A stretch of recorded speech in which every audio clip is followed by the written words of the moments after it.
Hans Zimmer has written some of the best music that has ever been written for film. And usually I wouldn't make such bold statements, but if you actually think about it, there is only John Williams, Ennio Morricone, and a handful of other composers that are really in that top bracket of composers. But why are Hans Zimmer's pieces of music, out of all the film music that exists, the ones that people are most willing to listen to, regardless of the film? Let me show you exactly what I mean. Here are 4.5 things that we can learn from Hans Zimmer's best compositions. So firstly, melodies don't have to be overly complex. In fact, in my opinion, I think it can make songs and pieces a lot worse if melodies are overly complex. If we take Interstellar, for example, Interstellar is one of those great compositions by Hans Zimmer because the melody throughout the entire thing is essentially 3 notes. The first part of the melody goes like this.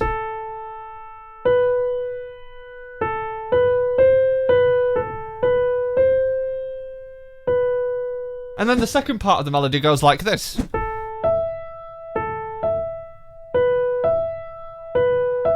If the melody for this particular piece was any more complex, you wouldn't get the feeling that you need for the piece of music. Often when musicians are writing pieces of music, they get stuck in trying to make something sound really complex or have the most out there idea. And sometimes it's just too much. It's just too stressful.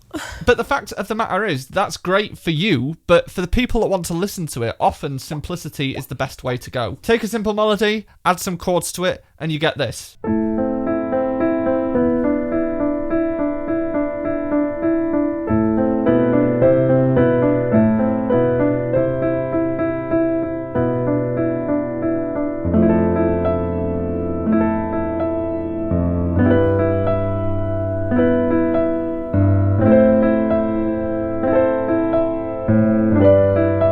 The second thing we can learn is to use voice-leading chords, and voice-leading chords are essentially just chords that move by step. So if you've got a chord here, then you can move that chord by moving any of those notes by 1,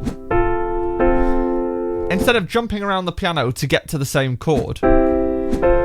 This is especially important in Hans Zimmer's writing in the bass line. I slapped the bass big time. He rarely writes any music where the bass line is actually jumping around. It's normally moving by step in a scale. If we take the Now We Are Free theme from Gladiator, this is in the key of A major and the bass line literally plays just an A major scale.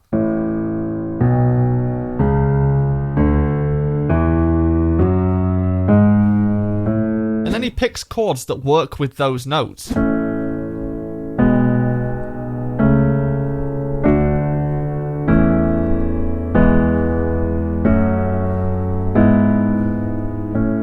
You can hear that this gives your ear something to follow, and especially when it's ascending like this, it really adds to the brightness of the sound. So after breaking up these chords to add a bit more texture, you end up with something like this.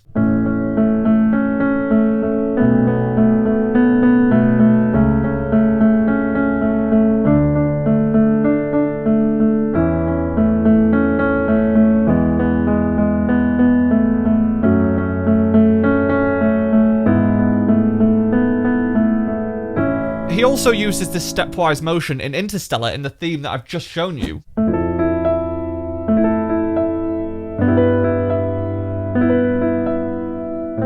That is exactly the same concept where just moving up through that scale really lifts the music. The third thing that we can learn is that repetition is very good and it doesn't have to be boring. In music, when you repeat something, 2 things happen. 1, you reinforce the idea so it becomes familiar with the listener. And 2, it gives you an opportunity to do something with that idea to progress the piece of music forward. And Hans Zimmer is an absolute master at taking one idea and developing it for ages. So an example of this is the theme Time from the film Inception. This is all based around 2 4-bar phrases that go like this.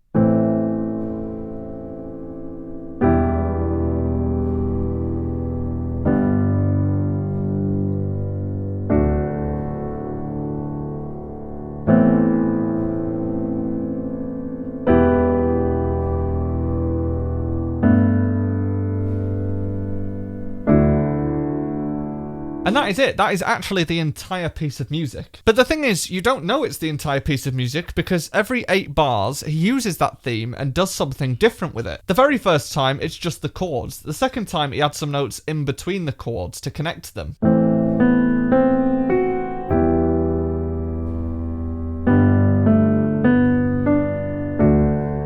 The third time, it thickens it out with more arpeggios.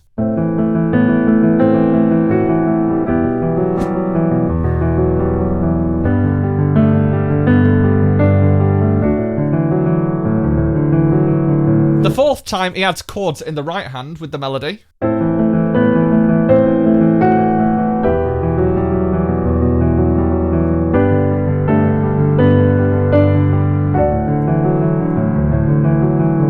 It goes on and on, adding things up until the peak of the piece and then taking them away again towards the end. And I think arguably this makes this piece, out of all of Hans Zimmer's pieces, the most simple. And it's for that exact same reason that this is probably one of his most popular. The fourth thing that we can learn is that music is at its best when it represents the subject matter. I'll show you what I mean with Hans Zimmer's theme that was written for the TV show The Crown. When I think of The Crown, I think of something that's old, something that's been there a long time, something that's very prim and proper, and something that's supposed to follow the rules but also is a little bit sinister. So it should come as no surprise that that is exactly how Hans Zimmer wrote this theme. The opening of this theme is 4 chords, and those 4 chords are something called cadences. This is a concept that is used all the time in music, but it's used an awful lot in classical music. And all the perfect cadences is the chord number 5 to chord 1 in whatever key or scale you're using. But this makes a piece sound finished. It's like a full stop. And actually the opening of Beethoven's Symphony 1 uses this exact same idea where it has a series of cadences. But the Crown theme goes like this.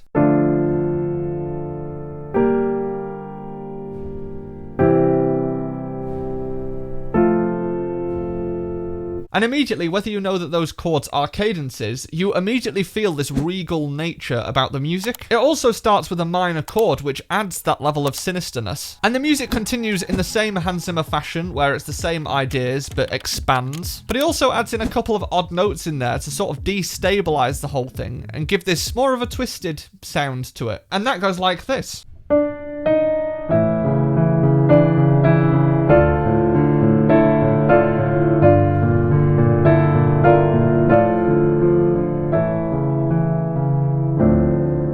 Essentially, the choices that you make in music should reflect the choices that are being made in the story that you're trying to tell. For example, if I was trying to write a piece about a mischievous rabbit.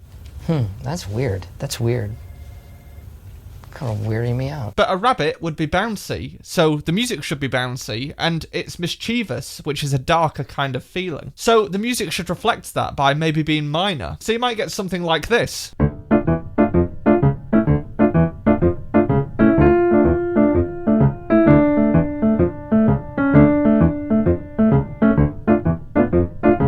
And finally, more of a general point is that rhythm is what drives pieces of music. And you can write a very good melody as long as you have a very good rhythm. An example of this being Pirates of the Caribbean. As soon as you hear this, you know exactly what the theme is. And having a super catchy rhythm like that actually makes writing melodies so much easier. Because if you start with this, you can very easily then turn it into this.